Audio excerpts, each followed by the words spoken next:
Punjabi radio USA वेख ते सुन रहे हो तुसीं ते प्रोग्राम है खबर ते नज़र। इस प्रोग्राम दे विच खबरां दा विश्लेषण करन दे लई साडे नाल हुंदे ने मिंटू गुरसरिया जी। सब तो पहला उन्हां दा स्वागत करदे हां ते फिर खबरां दे वल वधांगे। सत श्री अकाल मिंटू जी। सत श्री अकाल जी सारिਆਂ ਨੂੰ। जी सो प्रोग्राम नूं खबरां दे नाल अगे ਤੋਰਨ ਤੋਂ ਪਹਿਲਾਂ ਆਪਾਂ ਸਪਾਂਸਰਸ ਦਾ ਧੰਨਵਾਦ ਕਰਦੇ ਚੱਲੀਏ। ਸਪਾਂਸਰਸ ਦੇ ਵਿੱਚ ਸਭ ਤੋਂ ਪਹਿਲਾਂ ਖਾਲਸਾ ਇੰਸ਼ੋਰੈਂਸ ਏਜੰਸੀ। ਕਿਸੇ ਵੀ ਤਰ੍ਹਾਂ ਦੀ ਇੰਸ਼ੋਰੈਂਸ ਸੰਬੰਧੀ ਤੁਸੀਂ ਜਾਣਕਾਰੀ ਲੈਣੀ ਹੋਵੇ ਸੰਪਰਕ ਕਰ ਸਕਦੇ ਹੋ। ਨੰਬਰ ਹੈ 408 272 2500। ਟਰਕੀਆਣਾ ਇਮੀਗ੍ਰੇਸ਼ਨ ਲਾਅ ਫਰਮ ਕਾਲ ਅਟਰਨੀ ਜੇ ਟਰਕੀਆਣਾ, ਉਹਨਾਂ ਨਾਲ ਸੰਪਰਕ ਕਰ ਸਕਦੇ ਹੋ ਇਮੀਗ੍ਰੇਸ਼ਨ ਸੰਬੰਧੀ ਕਿਸੇ ਵੀ ਤਰ੍ਹਾਂ ਦਾ ਹੋਵੇ ਕੰਮ।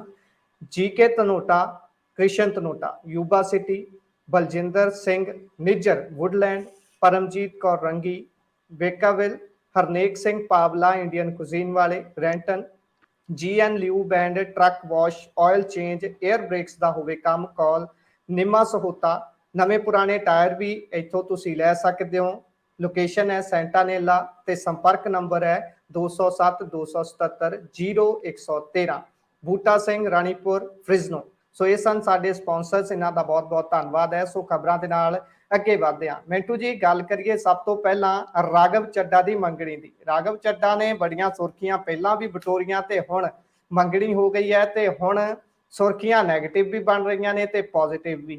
विरसा सिंह बलटोहा भी इल्जाम लगाई जाते हैं, पर इधर कीर्तन करने वाले रागी सिंघां ने माफी क्यों मंगी है जी? माजरा की है? देखो ਜਿਹੜੀ ਮਾਫੀ ਰਾਗੀ ਸਿੰਘਾਂ ਨੇ ਮੰਗੀ ਆ ਉਹ ਅਸਲ ਦੇ ਵਿੱਚ ਇਉਂ ਆ ਕਿ ਜਿਸ ਵੇਲੇ ਮੰਗਣੀ ਇਹ ਚੱਲਦੀ ਪਈ ਸੀ ਰਸਮੀ ਤੌਰ ਤੇ, ਤਾਂ ਉਸ ਵੇਲੇ ਹੋਇਆ ਕੀ ਆ ਕਿ ਇਹਨਾਂ ਰਸਮਾਂ ਦੇ ਦੌਰਾਨ ਜਦੋਂ ਕੀਰਤਨ ਸਰਵਣ ਕਰ ਰਹੀ ਸੀ ਜੋੜੀ ਤਾਂ ਸੋਫੇ ਤੇ ਬੈਠੀ ਸੀਗੀ, ਤਾਂ ਇਸ ਗੱਲ ਦਾ ਇੱਕ ਇਸ਼ੂ ਬਣ ਗਿਆ। ਹਾਲਾਂਕਿ ਜੇ ਤੁਸੀਂ ਦੇਖੋਗੇ ਬੇਸ਼ੱਕ ਮਤਲਬ ਇੱਕ ਸਟੇਜ ਲੱਗੀ ਹੋਈ ਹੈ, ਸਟੇਜ ਤੇ ਜੇ ਦੇਖੋਗੇ ਤਾਂ ਜਿਹੜਾ ਕੀਰਤਨੀ ਜਥਾ ਬੈਠਾ ਹੈ ਉਹ ਉਚਾਈ ਤੇ ਆ, ਪਰ ਬਾਵਜੂਦ ਇਸ ਤੇ ਕਿਉਂਕਿ ਆਮ ਤੌਰ ਤੇ ਆਪਾਂ ਦੇਖਦੇ ਹਾਂ ਇਸ ਤਰ੍ਹਾਂ ਕੀਰਤਨ ਸਰਵਣ ਨਹੀਂ ਕੀਤਾ ਜਾਂਦਾ, ਖਾਸ ਤੌਰ ਤੇ ਜਿਹੜਾ ਕੋਈ ਰਿਸ਼ਟ ਪੁਸ਼ਟ ਹੈ, ਤਾਂ ਬਈ ਇਸ ਕਰਕੇ ਇੱਕ ਵਿਵਾਦ ਬਣ ਗਿਆ ਸੀਗਾ। ਤਾਂ ਉਸ ਤੋਂ ਬਾਅਦ ਜਿਹੜੇ ਰਾਗੀ ਸਿੰਘ ਸੀ ਉਹਨਾਂ ਨੇ ਇਹ ਗੱਲ ਸਾਫ਼ ਕੀਤੀ ਆ ਕਿ ਉੱਥੇ ਗੁਰੂ ਸਾਹਿਬ ਦਾ ਬੇਸ਼ੱਕ ਸਰੂਪ ਨਹੀਂ ਸੀ ਹੈਗਾ, ਪਰ ਬਾਵਜੂਦ ਇਸ ਤੇ ਕਿਤੇ ਨਾ ਕਿਤੇ ਉਹਨਾਂ ਨੇ ਇਹ ਚੀਜ਼ ਅਣਡਿੱਠ ਕੀਤੀ ਹੈ, ਇਹ ਚੀਜ਼ ਜਿਹੜੀ ਅਣਗੌਲਿਆਂ ਕੀਤੀ ਹੈ, ਤਾਂ ਉਹਦੇ ਵਾਸਤੇ ਉਹਨਾਂ ਦੀ ਭਾਈ ਅਪੋਲੋਜੀ ਹੈ। ਪਰ ਇਸ ਸਮਾਰੋਹ ਦੀ, ਇਸ ਸਮਾਗਮ ਦੀ ਜੇ ਵਿਵਾਦਾਂ ਦੀ ਕਹਾਣੀ ਦੇਖੋਗੇ ਉਹ ਖਾਸੀ ਲੰਬੀ ਚੌੜੀ ਆ। ਵਿਰਸਾ ਸਿੰਘ ਵਲਟੋਆ ਜਥੇਦਾਰ ਜੀ ਤੇ ਵੀ ਸਵਾਲ ਚੁੱਕ ਚੁੱਕੇ ਆ। ਇਸ ਤੋਂ ਇਲਾਵਾ ਜੇ ਤੁਸੀਂ ਦੇਖੋਗੇ ਸੋਸ਼ਲ ਮੀਡੀਆ ਤੇ ਵੀ ਇਸ ਮੁੱਦੇ ਨੂੰ ਲੈ ਕੇ ਬਹੁਤ ਜ਼ਿਆਦਾ ਹਾ ਹੱਲਾ ਮਚਿਆ ਹੋਇਆ ਸੀਗਾ, ਕਿਉਂਕਿ ਇੱਕ ਤੇ ਇਹ ਹੋਇਆ ਕਿ ਸਵਾਲ ਇਹ ਚੁੱਕਿਆ ਜਾ ਰਿਹਾ ਸੀਗਾ ਕਿ ਉੱਥੇ ਮਾਸਾਹਾਰੀ ਭੋਜਨ ਹੁੰਦਾ ਹੈ ਜਾਂ ਇਹ ਸਾਰੀਆਂ ਚੀਜ਼ਾਂ ਹੁੰਦੀਆਂ, ਤਾਂ ਜਥੇਦਾਰ ਜੀ ਦੀ ਉੱਥੇ ਹਾਜ਼ਰੀ ਜਿਹੜੀ ਹੈ ਉਹ ਬਈ ਸਹੀ ਨਹੀਂ ਹੈ, ਢੁਕਵੀਂ ਨਹੀਂ ਹੈ। ਦੂਜੀ ਚੀਜ਼ ਇੱਕ ਹੋਰ ਹੈ ਕਿ ਸਿਰੋਂ ਪਾਓ ਉੱਥੇ ਦਿੱਤੇ ਗਏ ਨੇ, ਉਹ ਇੱਕ ਵਿਵਾਦ ਦਾ ਵਿਸ਼ਾ ਹੈ। ਤੇ ਤੀਸਰੀ ਗੱਲ ਮਤਲਬ ਕਿ ਕੁਝ ਲੋਕ ਸਵਾਲ ਹੀ ਚੁੱਕ ਰਹੇ ਨੇ ਕਿ ਤੁਸੀਂ ਉੱਥੇ ਗਏ ਕਾਹਤੋਂ। ਕੁਝ ਲੋਕ ਅਮਰਤਪਾਲ ਸਿੰਘ ਦੀ ਗ੍ਰਿਫਤਾਰੀ ਨਾਲ ਜੋੜ ਰਹੇ ਕਿ ਇਹਨਾਂ ਨੇ NSA ਲਾਇਆ ਸੀਗਾ। ਕੁਝ ਲੋਕ ਤੁਹਾਨੂੰ ਪਤਾ ਹੀ ਹੈ ਕਿ ਦੂਸਰੇ ਧਰਮ ਦਾ ਵੀ ਮਸਲਾ ਚੁੱਕਦੇ ਆ। ਪਰ ਦੇਖੋ ਇਸ ਮਸਲੇ ਦੇ ਵਿੱਚ ਦੋ ਚੀਜ਼ਾਂ ਅਲੱਗ-ਅਲੱਗ ਨੇ। ਇੱਕ ਤੇ ਹੈ ਕਿ ਬੁਨਿਆਦੀ ਨੁਕਤੇ ਦੀ ਗੱਲ, ਬੁਨਿਆਦੀ ਨੁਕਤੇ ਦੀ ਗੱਲ ਜਿਹੜੀ ਆ ਉਹ ਵਿੱਚ ਵਿਚਾਲਿਓਂ ਹੁੰਦੀ ਆ, ਵਿੱਚ ਵਿਚਾਲਿਓਂ ਇਉਂ ਹੁੰਦੀ ਆ ਕਿ ਇਹ ਕਿਹਾ ਜਾ ਰਿਹਾ ਕਿ ਇਹ ਜਿਹੜਾ ਮੰਗਣੀ ਦਾ ਸਾਰਾ ਪ੍ਰੋਗਰਾਮ ਸੀਗਾ ਇਹ ਆਯੋਜਿਤ ਕੀਤਾ ਗਿਆ ਹੈ ਉਹ ਕਪੂਰਥਲਾ ਹਾਊਸ ਦੇ ਵਿੱਚ।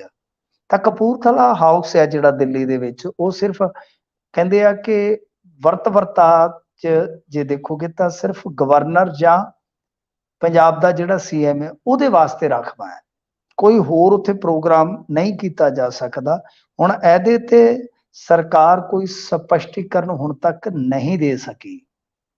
ਮਤਲਬ ਕਿ ਇਹ ਬੁਨਿਆਦੀ ਇੱਕ ਬਹਿਸ ਦਾ ਵਿਸ਼ਾ ਬਣਿਆ ਹੋਇਆ ਕਿ ਨਿੱਜੀ ਸਮਾਗਮ ਵਾਸਤੇ ਇਸ ਤਰ੍ਹਾਂ ਤੁਸੀਂ ਉਹ ਜੋ ਵੀ ਟਿਕਾਣਾ ਹੈ ਕਹਿ ਲਓ ਕਿ ਜਾਂ ਜੋ ਰਿਹਾਇਸ਼ ਹੈ ਜਿਹੜੀ ਕਿ ਰਾਖਵੀਂ ਹੁੰਦੀ ਹੈ ਪੰਜਾਬ ਦੇ ਚੀਫ ਮਿਨਿਸਟਰ ਜਾਂ ਗਵਰਨਰ ਵਾਸਤੇ, ਕਿ ਤੁਸੀਂ ਉਹਦਾ ਇਸਤੇਮਾਲ ਨਹੀਂ ਕਰ ਸਕਦੇ।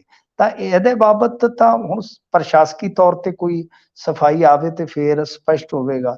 ਪਰੰਤੂ ਦੂਸਰਾ ਮੁੱਦਾ ਹੈ, ਅੱਛਾ ਇੱਕ ਤੇ ਇਹ ਹੋ ਗਿਆ, ਦੂਸਰਾ ਮੁੱਦਾ ਜਿਹੜਾ ਹੈ ਉੱਥੇ ਜਾਣ ਦਾ, ਤਾਂ ਮੈਂ ਉਹ ਸਮਝਦਾ ਕਿ ਦੇਖੋ ਜਾਣ ਤੋਂ ਸਾਨੂੰ ਕੋਈ ਪ੍ਰੋਬਲਮ ਨਹੀਂ ਹੋਣੀ ਚਾਹੀਦੀ, ਕਿਉਂਕਿ ਜਿਹੜੇ ਲੀਡਰ ਹੁੰਦੇ ਨੇ, ਧਾਰਮਿਕ ਲੀਡਰ ਹੁੰਦੇ ਨੇ ਜਾਂ ਸਿਆਸੀ ਲੀਡਰ ਹੁੰਦੇ ਨੇ, ਤਾਂ ਉਹਨਾਂ ਦਾ ਇੱਕ ਨਿੱਜੀ ਜੀਵਨ ਵੀ ਹੈ। ਨਿੱਜੀ ਜੀਵਨ 'ਚ ਜੇ ਕੋਈ ਸੱਦਾ ਆਇਆ, ਕੋਈ ਖੁਸ਼ੀ ਗਮੀ ਤੇ ਜਾਣਾ ਵੀ ਪੈਂਦਾ, ਕੋਈ ਦਿੱਕਤ ਨਹੀਂ ਹੈ। ਮਸਲਾ ਮਰਿਆਦਾ ਦੇ ਅਨੁਸਾਰ, ਕਿ ਜਿੱਥੇ ਇਸ ਤਰ੍ਹਾਂ ਦੀ ਹਾਜ਼ਰੀ ਹੈ ਤਾਂ ਉੱਥੇ ਮਰਿਆਦਾ ਜੋ ਰਹਿਣੀ ਚਾਹੀਦੀ ਹੈ ਬਤੌਰ ਇੱਕ ਸਿੱਖ ਲੀਡਰ ਜਾਂ ਜੋ ਅਕਾਲ ਤਖਤ ਸਾਹਿਬ ਦੇ ਜਥੇਦਾਰ ਦੀ ਜੋ ਪਦਵੀ ਹੈ, ਤਾਂ ਉਹਦੇ ਅਨੁਸਾਰ ਤਾਂ ਉਹਦਾ ਇੱਕ ਇਸ਼ੂ ਜ਼ਰੂਰ ਹੈ। ਮੈਂ ਉਹਦੇ ਤੇ ਕੋਈ ਟਿੱਪਣੀ ਨਹੀਂ ਕਰਾਂਗਾ। ਉਹ ਤੇ ਹੁਣ ਵੇਖਣ ਦਾ ਮਸਲਾ ਹੈ। ਜਿਹੜੇ ਸਿੱਖ ਮੋਤਵਾਰ ਨੇ, ਪੰਥਕ ਬੁੱਧੀਜੀਵੀ ਨੇ, ਉਹ ਦੱਸਣ ਕਿ ਕੀ ਸਹੀ ਹੈ ਕਿ ਨਹੀਂ, ਕਿਉਂਕਿ ਕੁਝ ਪੰਥਕ ਬੁੱਧੀਜੀਵੀ ਇਸ ਗੱਲ ਤੇ ਸਹਿਮਤ ਨੇ ਕਿ ਬਿਲਕੁਲ ਪਰਸਨਲ ਕਪੈਸਿਟੀ 'ਚ ਅਸੀਂ ਕਿਸੇ ਨੂੰ ਰੋਕ ਨਹੀਂ ਸਕਦੇ ਤੇ ਕੋਈ ਵੱਡੀ ਗੱਲ ਨਹੀਂ ਹੈ। ਜੇ ਕੋਈ ਨੌਨ ਸਿੱਖ ਹੈ ਤਾਂ ਉਹ ਸੱਦਾ ਭੇਜਦਾ ਹੈ, ਉਸ ਸੱਦੇ ਨੂੰ ਪ੍ਰਵਾਨ ਕਰਕੇ ਜੇ ਕੋਈ ਜਾਂਦਾ ਸਿੱਖ ਲੀਡਰ ਤੇ ਉਹਦੇ 'ਚ ਕੋਈ ਦਿੱਕਤ ਨਹੀਂ ਹੋਏਗੀ, ਕੋਈ ਪਰੇਸ਼ਾਨੀ ਨਹੀਂ। ਪਰ ਕੁਝ ਗੱਲਾਂ ਤੇ ਜਿਹੜੇ ਦੂਸਰੇ ਹੈ ਨੇ ਮਰਿਆਦਾ ਵਗੈਰਾ ਨੂੰ ਲੈ ਕੇ, ਉਹ ਇਸ਼ੂ ਜ਼ਰੂਰ ਹੈਗੇ ਆ। ਤਾਂ ਉਹਦੇ ਤੇ ਨਾ ਤਾਂ ਸਪਸ਼ਟੀਕਰਨ ਹੁਣ ਤੱਕ ਜਥੇਦਾਰ ਸਾਹਿਬ ਨੇ ਦਿੱਤਾ ਹੈ, ਤੇ ਨਾ ਹੀ ਮੈਂ ਜਿਵੇਂ ਤੁਹਾਨੂੰ ਕਿਹਾ ਕਿ ਕੋਈ ਐਸਜੀਪੀਸੀ ਦਾ ਵੀ ਕੋਈ ਵੱਡਾ ਪ੍ਰਤੀਕਰਮ ਆਇਆ, ਕਿਉਂਕਿ ਐਸਜੀਪੀਸੀ ਨੇ ਵੀ ਸਿੱਧੇ ਤੌਰ ਤੇ ਕਿਹਾ ਕਿ ਜਥੇਦਾਰ ਸਾਹਿਬ ਨਾਲ ਗੱਲ ਕਰਾਂਗੇ। ਅਸੀਂ ਐਸਜੀਪੀਸੀ ਦੇ ਜਿਹੜੇ ਜਨਰਲ ਸਕੱਤਰ ਨੇ ਗਰੇਵਾਲ ਸਾਹਿਬ, ਉਹਨਾਂ ਨੇ ਕਿਹਾ ਕਿ ਅਸੀਂ ਕੋਈ ਮੀਡੀਆ 'ਚ ਇਸ ਤਰ੍ਹਾਂ ਦੀ ਬਿਆਨਬਾਜ਼ੀ ਨਹੀਂ ਕਰ ਸਕਦੇ, ਅਸੀਂ ਜਥੇਦਾਰ ਸਾਹਿਬ ਨਾਲ ਗੱਲ ਕਰਾਂਗੇ। ਤਾਂ ਪਰ ਹਾਲ ਦੀ ਘੜੀ ਜਥੇਦਾਰ ਸਾਹਿਬ ਦਾ ਕੋਈ ਬਿਆਨ ਆਇਆ ਨਹੀਂ ਜੀ। ਸੋ ਜਥੇਦਾਰ ਸਾਹਿਬ ਬਿਆਨ ਦਿੰਦੇ ਨੇ, ਇਸ ਤੇ ਕੀ ਪ੍ਰਤੀਕਰਮ ਆਉਂਦਾ ਹੈ ਤਾਂ ਸਮਾਂ ਬਿਆਨ ਕਰੂਗਾ। ਆਪਾਂ ਅੱਗੇ ਵਧੀਏ। ਜਲੰਧਰ ਤਾਂ ਜਿੱਤ ਲਿਆ ਹੁਣ ਆਮ ਆਦਮੀ ਪਾਰਟੀ ਨੇ, ਤੇ ਉਸ ਤੋਂ ਬਾਅਦ ਜਿੱਦਾਂ ਪਹਿਲਾਂ ਕਹਿੰਦੇ ਸੀ ਵੀ ਵੱਖ-ਵੱਖ ਸ਼ਹਿਰਾਂ 'ਚ ਕੈਬਨਿਟ ਮੀਟਿੰਗਾਂ ਹੋਣਗੀਆਂ, ਤੇ ਹੁਣ ਜਲੰਧਰ ਦਾ ਰੁੱਖ ਕਰ ਲਿਆ ਜੀ। ਜਲੰਧਰ ਜਿੱਤ ਗਈ। ਹਾਂਜੀ, ਦੇਖੋ ਇਹਨਾਂ ਨੇ ਕਿਹਾ ਸੀਗਾ ਕਿ ਤੁਹਾਡੀ ਸਰਕਾਰ ਤੁਹਾਡੇ ਦੁਆਰ, ਮਤਲਬ ਕਿ ਸਰਕਾਰ ਤੁਹਾਡੇ ਦੁਆਰ, ਦੁਆਰ ਮਤਲਬ ਕਿ ਬੂਹੇ ਤੇ ਤੁਹਾਡੀਆਂ ਬਰੂਹਾਂ ਤੇ ਸਰਕਾਰ ਜਿਹੜੀ ਹੈ ਉਹ ਪਹੁੰਚੇਗੀ।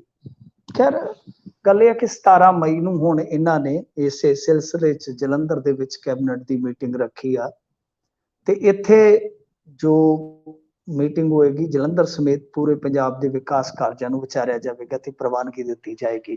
ਹੁਣ ਵੇਖੋ ਗੱਲ ਇਹ ਆ ਕਿ ਜਿਹੜਾ ਕੈਬਨਿਟ ਦਾ ਮੀਟਿੰਗ ਜਾਂ ਕੋਈ ਇਸ ਤਰ੍ਹਾਂ ਫੈਸਲਿਆਂ ਦਾ ਕੋਈ ਵੀ ਕੰਮਕਾਰ ਹੁੰਦਾ, ਉਹ ਸਮੁੱਚੇ ਪੰਜਾਬ ਦੇ ਮੱਦੇ ਨਜ਼ਰ ਹੀ ਹੁੰਦਾ, ਇਹਦੇ 'ਚ ਕੋਈ ਸ਼ੱਕ ਨਹੀਂ।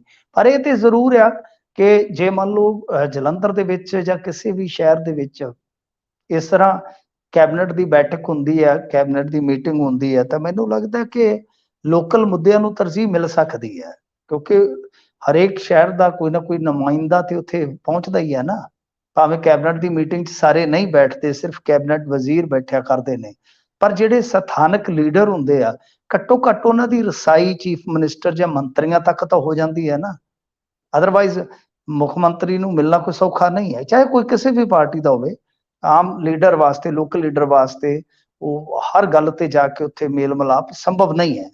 ਤਾਂ ਇਹ ਜ਼ਰੂਰ ਫਾਇਦਾ ਹੋ ਸਕਦਾ। ਬਾਕੀ ਤਾਂ ਹਾਲੇ ਚਲੋ ਸ਼ੁਰੂਆਤੀ ਫੇਜ਼ ਹੈ ਇਹਨਾਂ ਫੈਸਲਿਆਂ ਦਾ, ਕੀ ਇਹਦਾ ਨਤੀਜਾ ਨਿਕਲਦਾ ਹੈ ਉਹ ਦੇਖੋ। ਸੋ ਇਹ ਅੱਜ ਦੀ ਇੱਕ ਵੱਡੀ ਖਬਰ ਸੀ। ਤੇ ਦੂਜਾ, ਅੱਜ ਇੱਕ ਵੱਡਾ ਫੈਸਲਾ ਇਹਨਾਂ ਨੇ ਉਹ ਝੋਨੇ ਦੇ ਮੁਤਲਕ ਲਿਆ ਕਿ 4 ਜ਼ੋਨਾਂ 'ਚ ਪੰਜਾਬ ਨੂੰ ਵੰਡ ਕੇ ਤੇ ਉਹਦੀਆਂ ਤਰੀਕਾਂ ਦੱਸ ਦਿੱਤੀਆਂ ਕਿ ਇਸ ਤਰੀਕ ਨੂੰ ਇਹਨਾਂ ਜ਼ਿਲ੍ਹਿਆਂ 'ਚ, ਇਸ ਤਰੀਕ ਨੂੰ ਇਹਨਾਂ ਜ਼ਿਲ੍ਹਿਆਂ 'ਚ, ਮਤਲਬ ਕਿ 10 ਤੋਂ ਸ਼ੁਰੂ ਹੋ ਕੇ ਤਕਰੀਬਨ 26 ਜੂਨ ਤੱਕ ਚਲੇ ਜਾਏਗਾ ਮਸਲਾ, ਕਿ ਇਹ ਝੋਨਾ ਲਾਉਣ ਦਾ ਜਿਹੜਾ ਤੌਰ ਤਰੀਕਾ ਐਤਕੀ ਹੋਏਗਾ।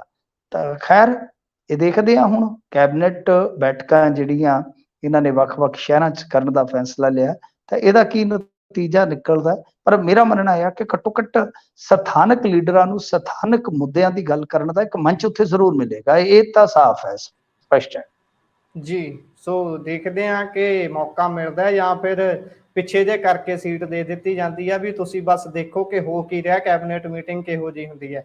ਸੋ ਅੱਗੇ ਵਧੀਏ, ਗੱਲ ਕਰੀਏ ਪੰਜਾਬ ਦੀ ਨਹੀਂ। ਇਹ ਕਣਕ ਦੇ ਕੈਬਨਿਟ ਦੀ ਭੰਡਾਰ। ਮੀਟਿੰਗ 'ਚ ਨਹੀਂ ਕੋਈ ਸ਼ਾਮਲ ਹੋ ਸਕਦਾ ਗੁਰਪ੍ਰੀਤ ਜੀ। ਕੈਬਨਿਟ ਦੀ ਜਿਹੜੀ ਮੀਟਿੰਗ ਹੁੰਦੀ ਹੈ ਨਾ, ਉਹਦੇ 'ਚ ਅੱਗੇ ਇੱਕ ਦਿੱਲੀੋਂ ਆਇਆ ਆਦਮੀ ਬੈਠਾ ਨਜ਼ਰ ਆਇਆ ਸੀਗਾ, ਤਾਂ ਉਹਦੇ ਤੇ ਬੜਾ ਵਿਵਾਦ ਹੋ ਗਿਆ ਸੀਗਾ। ਕਿਸੇ ਵੀ ਬੰਦੇ ਨੂੰ, ਕਿਸੇ ਵੀ ਹੋਰ ਸ਼ਖਸ ਨੂੰ ਮਤਲਬ ਕਿ ਜੋ ਅਧਿਕਾਰਤ ਨਹੀਂ ਹੈ, ਉਹਨੂੰ ਕੈਬਨਿਟ 'ਚ ਬੈਠਣ ਦੀ, ਕੈਬਨਿਟ ਸੀਟਿੰਗ 'ਚ ਬੈਠਣ ਦੀ ਕੋਈ ਇਜਾਜ਼ਤ ਨਹੀਂ ਹੁੰਦੀ, ਨਾ ਅੱਗੇ ਨਾ ਪਿੱਛੇ। ਜੀ ਜੀ, ਧੰਨਵਾਦ। ਜਾਣਕਾਰੀ 'ਚ ਵਾਧਾ ਕਰਨ ਦੇ ਲਈ ਸ਼ਾਇਦ ਇਸੇ ਲਈ ਕਹਿ ਸਕਦੇ ਹਾਂ ਕਿ ਜਿਹੜੀ ਸਹੁੰ ਖਾਧੀ ਹੁੰਦੀ ਹੈ ਉਸ ਦੀ ਵੀ ਮਰਿਆਦਾ ਹੁੰਦੀ ਹੈ, ਕਿ ਅਸੀਂ ਰਾਜ ਨਾਲ ਸੰਬੰਧਿਤ ਕੋਈ ਵੀ ਗੱਲ ਆਪਣੇ ਅਧਿਕਾਰਾਂ ਤੋਂ ਬਾਹਰ ਜਾ ਕੇ ਕਿਸੇ ਨਾਲ ਸਾਂਝੀ ਨਹੀਂ ਕਰਾਂਗੇ। ਸੋ ਅੱਗੇ ਵਧੀਏ। ਪੰਜਾਬ ਹਮੇਸ਼ਾ ਸੋਨਾ ਉਗਲਣ ਵਾਲੀ ਧਰਤੀ ਆਖਿਆ ਜਾਂਦਾ ਰਿਹਾ ਹੈ, ਤੇ ਇੱਕ ਵਾਰ ਮੁੜ ਤੋਂ ਪੰਜਾਬ ਦੇਸ਼ ਦੇ ਕਣਕ ਭੰਡਾਰ ਦੇ ਵਿੱਚ ਯੋਗਦਾਨ ਪਾਉਣ ਵਾਲਾ ਸਭ ਤੋਂ ਵੱਡਾ ਸੂਬਾ ਬਣ ਗਿਆ ਜੀ। ਦੇਖੋ, ਝੋਨੇ ਦਾ ਝੋਨੇ ਨੂੰ ਧਾਨ ਧਾਨ ਕਿਹਾ ਜਾਂਦਾ ਹੈ। ਧਾਨ ਦਾ ਮਤਲਬ ਹੁੰਦਾ ਧਨ। ਜੀ ਜੀ ਧਾਨ ਸ਼ਬਦ ਜਿਹੜਾ ਧਨ ਤੋਂ ਬਣਿਆ। ਤਾਂ ਜਦੋਂ ਜੀ ਕਰੰਸੀਆਂ ਨਹੀਂ ਸੀ ਹੁੰਦੀਆਂ, ਉਦੋਂ ਮਤਲਬ ਕਿ ਫਸਲਾਂ ਵੱਟੇ, ਅਨਾਜ ਵੱਟੇ, ਵਸਤੂਆਂ ਦਾ ਜਿਹੜਾ ਆਦਾਨ ਪ੍ਰਦਾਨ ਹੁੰਦਾ ਸੀਗਾ। ਤਾਂ ਇੱਕ ਮਤਲਬ ਕਿ ਫਸਲ ਧਨ, ਵਾਕਿਆ ਤੁਸੀਂ ਜਿੱਦਾਂ ਕਿਹਾ ਕਿ ਅੱਜ ਦੇ ਸਮੇਂ ਦੇ ਵਿੱਚ ਇਹ ਫਸਲਾਂ ਜਿਹੜੀਆਂ ਨੇ, ਅਨਾਜ ਹੈ ਜਿਹੜਾ, ਉਹ ਬਹੁਤ ਕੀਮਤੀ ਆ, ਬਹੁਤ ਕੀਮਤੀ, ਜੀ ਗੋਲਡ ਕਹਿ ਲਓ, ਜੋ ਮਰਜ਼ੀ ਕਹਿ ਲਓ। ਤਾਂ ਖੈਰ ਐਤਕੀ ਇੱਕ ਮੌਸਮ ਦਾ ਜਿਹੜਾ ਥੋੜਾ ਜਿਹਾ ਕੰਮ ਪੁੱਠਾ ਹੋਇਆ ਸੀਗਾ, ਉਤੋਂ ਜਾਪਦਾ ਇਹ ਸੀਗਾ, ਧੁੜਕੂ ਲੱਗਿਆ ਸੀਗਾ ਕਿ ਸ਼ਾਇਦ ਗਿਆ ਕੰਮ, ਤੇ ਸਾਡੀ ਜਿਹੜੀ ਓਵਰਆਲ ਉਤਪਾਦਨ, ਜਿੰਨੀ ਵੀ ਸਾਡੀ ਉਤਪਾਦਨ ਸ਼ਕਤੀ ਹੈ, ਮਤਲਬ ਕਿ ਉਹਦੇ ਵਿੱਚ ਗਿਰਾਵਟ ਆਏਗੀ। ਪਰ ਪੈਦਾਵਾਰ ਦੇ ਮਾਮਲੇ ਦੇ ਵਿੱਚ ਚਲੋ ਸੋਹਣੀ ਨਿਬੜੀ ਆ। ਤੇ ਹੁਣ ਜੋ ਅੰਕੜੇ ਨਿਕਲ ਕੇ ਆ ਰਹੇ ਨੇ, ਤਾਂ ਇਹ ਪੰਜਾਬ ਨੂੰ ਦੇਸ਼ ਦੇ ਵਿੱਚੋਂ ਨੰਬਰ 1 ਤੇ ਲੈ ਕੇ ਗਏ ਨੇ। ਮਤਲਬ ਕਿ ਕਣਕ ਦੀ ਜਿਹੜੀ ਖਰੀਦ ਆ, ਉਹ ਇਸ ਵੇਲੇ 120.26 metric ton, lakh metric ton ਤੇ ਚਲੇ ਗਈ ਆ। 120.26 ਲੱਖ ਮੀਟਰਕ ਟਨ ਕਹਿ ਲਓ। ਤਾਂ ਮੱਧ ਪ੍ਰਦੇਸ਼ ਇਹਦੇ ਚ ਦੂਜੇ ਨੰਬਰ ਤੇ, ਉੱਥੇ ਖਾਸਾ ਨੁਕਸਾਨ ਐਤਕੀ ਹੋ ਗਿਆ। ਨਹੀਂ ਤਾਂ 2-3 ਸਾਲ ਪਹਿਲਾਂ ਦੀ ਗੱਲ ਆ, ਮੱਧ ਪ੍ਰਦੇਸ਼ ਟੌਪ ਤੇ ਪੰਜਾਬ ਨੂੰ ਪਛਾੜ ਕੇ ਚਲਾ ਗਿਆ ਸੀਗਾ। ਲਗਭਗ ਇਹਨਾਂ ਨੇ 132 ਲੱਖ ਮੀਟਰਕ ਟਨ ਕਣਕ ਪੈਦਾ ਕਰ ਦਿੱਤੀ ਸੀ। ਤੇ ਇਹਦਾ ਮਤਲਬ ਕਿ 2-3 ਸਾਲਾਂ ਦਾ ਜੇ ਉਹਨਾਂ ਦਾ ਦੇਖੀਏ ਅੰਕੜਾ, ਤਾਂ ਬਹੁਤ ਹੇਠਾਂ ਆ ਗਿਆ। ਜਦ ਕਿ ਪੰਜਾਬ ਜਿਹੜਾ ਹੈ ਉਹ 130 ਲੱਖ ਮੀਟਰਕ ਟਨ ਨੂੰ ਛੋਹ ਚੁੱਕਾ ਹੈ, ਜਿੰਨੀ ਕੁ ਮੈਨੂੰ ਯਾਦ ਆ ਸਾਰੀ ਕਹਾਣੀ ਅੰਕੜਿਆਂ ਦੀ। ਤਾਂ ਹਰਿਆਣਾ ਤੀਏ ਨੰਬਰ ਤੇ ਆ 62.6 ਲੱਖ ਮੀਟਰਕ ਟਨ ਦੇ ਨਾਲ। ਤਾਂ ਮਤਲਬ ਕਿ ਪੰਜਾਬ ਬਹੁਤ ਅੱਗੇ ਆ। ਜੇ ਹਰਿਆਣੇ ਨੂੰ ਵੀ ਦੇਖੀਏ ਤਾਂ ਆਲਮੋਸਟ ਇਹ ਆਪਾਂ ਦੁੱਗਣਾ ਕਹਿ ਸਕਦੇ ਹਾਂ। ਤਾਂ ਪੰਜਾਬ ਜੀ ਜੇ ਅੰਨ ਭੰਡਾਰਨ ਦੇ ਮਾਮਲੇ 'ਚ ਦੇਖੀਏ ਤਾਂ ਇਸ ਵੇਲੇ 26 ਨਹੀਂ ਸੌਰੀ 46% ਘੱਟੋ ਘੱਟ ਕਹਿ ਲਓ ਕਿ ਕੰਟਰੀਬਿਊਸ਼ਨ ਜਿਹੜਾ ਉਹ ਵਿੱਟ ਦਾ ਕਰੇਗਾ। ਤਾਂ ਇਹ ਇੱਕ ਬਹੁਤ ਵੱਡੀ ਗੱਲ ਹੁੰਦੀ ਹੈ ਕਿਸੇ ਵੀ ਸੂਬੇ ਵਾਸਤੇ। ਪਰ ਰੌਲਾ ਇਹ ਹੈ ਨਾ ਕਿ ਇਹਨਾਂ ਉਤਪਾਦਨ ਕਰਕੇ, ਇਹਨਾਂ ਤੁਸੀਂ ਕੰਟਰੀਬਿਊਸ਼ਨ ਕਰਕੇ, ਤੇ ਆਰਡੀਐਫ ਇਹਨਾਂ ਚੀਜ਼ਾਂ ਤੋਂ ਝੇਸੀ ਵੱਟੋ ਜਾਂ ਤੁਹਾਨੂੰ ਅਣਗੌਲਿਆਂ ਕੀਤਾ ਜਾਵੇ, ਤਾਂ ਦੁੱਖ ਇਸ ਗੱਲ ਦਾ ਹੈ। ਕਿਉਂਕਿ ਦੇਖੋ, ਅਸੀਂ ਖੁਦ ਖੇਤੀ ਆਪਦੀ ਨੂੰ ਪੈਰਾਂ ਸਿਰ ਰੱਖਣ ਵਾਸਤੇ 7-8 ਹਜ਼ਾਰ ਕਰੋੜ ਰੁਪਈਆ ਸਿੱਧਾ ਬਿਜਲੀ ਦਾ ਸਬਸਿਡੀ ਵਾਲਾ ਬਿੱਲ ਦਿੰਨੇ ਆ। ਉਸਨੂੰ ਵਿੱਚ ਗਿਣ ਕੇ ਚੱਲੋ ਨਾ, ਉਸਨੂੰ ਹਮੇਸ਼ਾ ਸ਼ਾਮਲ ਕੀਤਾ ਜਾਏਗਾ ਇਸ ਖਰਚੇ ਦੇ ਵਿੱਚ। ਤਾਂ ਇਹਦਾ ਜੀ ਅਰਥ ਇਹ ਹੋਇਆ ਕਿ ਅਸੀਂ ਇੱਕੋ ਸੱਟੇ, ਇੱਕੋ ਝਟਕੇ ਦੇ ਵਿੱਚ ਜੋ ਮਤਲਬ ਕਿ ਇਹ ਦਲੀਲ ਦਿੱਤੀ ਜਾਂਦੀ ਹੈ ਕਿ ਇਹ ਅਨਾਜ ਆਰਮੀ ਨੂੰ ਜਾਣਾ ਹੈ, ਗਰੀਬਾਂ ਨੂੰ ਜਾਣਾ ਹੈ, ਮਿਡ ਡੇ ਮੀਲ ਵਿਦਿਆਰਥੀਆਂ ਨੂੰ ਜਾਣਾ, ਬੱਚਿਆਂ ਨੂੰ ਜਾਣਾ, ਬਿਲਕੁਲ ਸਹੀ ਹੈ। ਪਰ ਉਹਦੇ 'ਚ ਅਸੀਂ ਆਪਣਾ ਜਿਹੜਾ ਕੰਟਰੀਬਿਊਸ਼ਨ ਹੈ ਉਹ ਆਪ ਦਾ ਟੈਕਸ ਪੇਅਰ ਦੇ ਪੈਸੇ ਨਾਲ ਪਹਿਲਾਂ ਹੀ ਦੇ ਦਿੰਨੇ ਆ, ਅਨਾਜ ਜੀ ਪੈਦਾ ਹੋਣ ਤੋਂ ਪਹਿਲਾਂ। ਤਾਂ ਫਿਰ ਤੁਹਾਨੂੰ ਇਹ ਜਿਹੜਾ ਆਰਡੀਐਫ ਦਾ ਪੈਸਾ ਹੈ, ਮਾਰਕੀਟ ਸੈਸ ਹੈ ਜਿਹੜਾ ਸਾਡਾ, ਉਹ ਹੱਸ ਕੇ ਚੁਕਤਾ ਕਰਨਾ ਚਾਹੀਦਾ ਹੈ। ਇਹਦੇ 'ਚ ਜੀ ਮੈਂ ਕੋਈ ਇਹ ਨਹੀਂ ਹੈ ਕਿ ਮੈਂ ਆਮ ਆਦਮੀ ਪਾਰਟੀ ਦੀ ਸਰਕਾਰ ਦਾ ਕੋਈ ਵਕੀਲ ਹੈ, ਨਹੀਂ। ਬਤੌਰ ਇੱਕ ਪੰਜਾਬੀ ਮੈਂ ਗੱਲ ਕਹਿਣਾ ਕਿ ਜਿੱਥੇ ਸੂਬੇ ਦੇ ਵਿੱਚ ਮਤਲਬ ਕਿ ਬੜੇ ਆਰਥਿਕ ਕ੍ਰਾਈਸਿਸ ਹੋਣ, ਬਥੇਰੀਆਂ ਸਾਡੇ ਇੱਥੇ ਸਾਹਮਣੇ ਔਂਕੜਾ ਮੁਸ਼ਕਲਾਂ ਹੋਣ, ਪਰ ਬਾਵਜੂਦ ਇਸ ਤੇ ਅਸੀਂ ਇੰਨੀ ਵੱਡੀ ਰਕਮ ਇੱਕ ਕੰਟਰੀਬਿਊਟ ਕਰਦੇ ਹਾਂ, ਤਾਂ ਉਹਦੇ ਬਾਅਦ ਜੋ ਸਾਡੀ ਫਸਲ ਤੁਹਾਡੇ ਅਨਾਜ ਭੰਡਾਰਨ ਨੂੰ ਇੱਕ ਬਹੁਤ ਸਮਰੱਥ ਬਣਾਉਂਦੀ ਹੈ, ਤਾਂ ਫਿਰ ਉਹ ਜੋ ਸਾਡਾ ਇੱਥੇ ਦਾ ਹੱਕ ਬਣਦਾ ਹੈ ਮੰਡੀਕਰਨ ਦੇ ਢਾਂਚੇ ਦੇ ਵਿੱਚ, ਜੋ ਸਾਡੀ ਕਮਾਈ ਹੈ, ਉਸ ਨੂੰ ਕਿਉਂ ਨਹੀਂ ਦਿੱਤਾ ਜਾ ਰਿਹਾ? ਕਿਹੜੇ ਵਾਅ ਦੇ ਵਿੱਚ ਤੁਸੀਂ ਵੇਰ ਕੇ ਬੈਠੇ ਹੋ? ਉਸ ਗੱਲ ਦਾ ਜੀ ਜ਼ਰੂਰ ਜਵਾਬ ਦੇਣਾ ਚਾਹੀਦਾ ਹੈ। ਜਵਾਬ ਇਹਨਾਂ ਨੂੰ ਜਦੋਂ ਵੀ ਇਹ ਦੇਣ, ਤਾਂ ਮੇਰੇ ਖਿਆਲ ਦੇ ਨਾਲ ਸਾਹਮਣੇ ਸ਼ੀਸ਼ੇ 'ਚ ਖਲੋ ਕੇ ਦੇਣਾ ਚਾਹੀਦਾ ਹੈ ਕਿ ਯਾਰ ਇੰਨਾ ਵੱਡਾ ਕੋਈ ਸੂਬਾ ਕੰਟਰੀਬਿਊਟ ਕਰ ਰਿਹਾ ਹੈ, ਇੰਨੀ ਸਬਸਿਡੀ ਦੇ ਕੇ ਉਹ ਸਾਰਾ ਕੁਝ ਕਰ ਰਿਹਾ, ਤਾਂ ਜੋ ਹੱਕ ਉਹਨਾਂ ਦਾ ਬਣਦਾ ਹੈ, ਘੱਟੋ ਘੱਟ ਸਭ ਤੋਂ ਪਹਿਲਾਂ ਉਹ ਤੇ ਤਲੀਏ ਰੱਖਣੇ ਚਾਹੀਦੇ ਆ ਨਾ। ਜੀ ਸ਼ਾਇਦ ਇਸ ਵਾਰ ਸ਼ੀਸ਼ਾ ਨਜ਼ਰ ਆ ਹੀ ਗਿਆ ਹੋਵੇ ਕੇਂਦਰ ਸਰਕਾਰ ਨੂੰ ਕਿ ਪੰਜਾਬ ਨੇ ਨੁਕਸਾਨ ਇਸ ਵਾਰ ਝੱਲਦਿਆਂ ਹੋਇਆਂ ਵੀ ਐਡਾ ਵੱਡਾ ਯੋਗਦਾਨ ਪਾਇਆ, ਫਿਰ ਵੀ ਰੂਰਲ ਡਿਵੈਲਪਮੈਂਟ ਫੰਡ ਨਾ ਦੇਣਾ ਆਪਣੇ ਆਪ ਦੇ ਵਿੱਚ ਚਲੋ ਖੁੰਦਕਬਾਜ਼ੀ ਹੋਵੇਗੀ, ਉਹ ਅਲੱਗ ਪਾਸੇ ਆ, ਪਰ ਨੁਕਸਾਨ ਆਮ ਲੋਕਾਂ ਦਾ ਹੁੰਦਾ। ਸਿਆਸਤ ਅਲੱਗ ਵਿਸ਼ਾ। ਪਰ ਆਪਾਂ ਜੇਕਰ ਅੱਗੇ ਵਧੀਏ, ਗੱਲ ਕਰੀਏ ਦਰਬਾਰ ਸਾਹਿਬ ਨੇੜਲੇ ਇਲਾਕੇ ਦੀ, ਲਗਾਤਾਰ ਬੀਤੇ ਕਈ ਦਿਨਾਂ ਤੋਂ ਸੁਰਖੀਆਂ ਤਾਂ ਇੱਥੋਂ ਆਉਂਦੀਆਂ ਹੀ ਰਹੀਆਂ ਨੇ ਕਿ ਇੱਥੇ ਧਮਾਕਾ ਹੋ ਗਿਆ, ਇੱਥੇ ਧਮਾਕਾ ਹੋ ਗਿਆ, ਤੇ ਹੁਣ ਇੱਕ ਹੋਰ ਵੀਡੀਓ ਵਾਇਰਲ ਹੋ ਰਹੀ ਹੈ। ਕਿਹੜੀ ਹੈ ਵੀਡੀਓ ਜੀ, ਮਾਜਰਾ ਕੀ ਹੈ ਸਾਰਾ? ਹਾਂ ਜੀ, ਦੇਖੋ ਪਹਿਲੀ ਗੱਲ ਤੇ ਇਹ ਹੈ ਕਿ ਇੱਕ ਦੋ ਚੀਜ਼ਾਂ ਜਿਹੜੀਆਂ ਧਾਰਮਿਕ ਖੇਤਰ ਤੋਂ ਜੇ ਦੇਖੀਏ ਤਾਂ ਇੱਕ ਖਾਸ ਤੌਰ ਤੇ ਗੁਰਦੁਆਰਾ ਦੁੱਖ ਨਿਵਾਰਨ ਸਾਹਿਬ ਦੇ ਵਿੱਚ ਉਹ ਔਰਤ ਬੜੀ ਸ਼ਰਾਬ ਸੇਵਨ ਕਰਨ ਲੱਗੀ ਸੀ, ਫੜੀ ਗਈ, ਫਿਰ ਉਸ ਤੋਂ ਬਾਅਦ ਉਹਦਾ ਕਤਲ ਹੋ ਜਾਂਦਾ। ਮੰਦਭਾਗੀ ਗੱਲ ਇਹ ਆ ਕਿ ਸਾਰਾ ਕੁਝ ਰੁਕ ਨਹੀਂ ਰਿਹਾ। ਤਾਂ ਉਸ ਤੋਂ ਬਾਅਦ ਇਹ ਹਾਲੇ ਖਬਰ ਚੱਲ ਹੀ ਰਹੀ ਸੀਗੀ, ਤਾਂ ਦੂਸਰੇ ਪਾਸਿਓਂ ਇਹ ਖਬਰ ਆ ਜਾਂਦੀ ਹੈ ਕਿ ਜੋ ਦਰਬਾਰ ਸਾਹਿਬ ਦਾ ਏਰੀਆ ਹੈ ਉਹਦੇ ਵਿੱਚੋਂ ਇੱਕ ਵੀਡੀਓ ਨਿਕਲਦੀ ਹੈ। ਤਾਂ ਇਹ ਜਦੋਂ ਗੋਲਡਨ ਟੈਂਪਲ ਵੱਲ, ਮਤਲਬ ਕਿ ਕਹਿ ਦਿੰਦੇ ਆਪਾਂ ਦਰਬਾਰ ਸਾਹਿਬ ਜਦੋਂ ਜਾਂਦੇ ਸਮੇਂ ਜਿਹੜਾ ਚੌਂਕ ਮਾਨਾ ਸਿੰਘ ਆ, ਤਾਂ ਇਧਰਲੀ ਸਾਈਡ ਦੀ ਉਹ ਵੀਡੀਓ ਲੱਗ ਰਹੀ ਆ।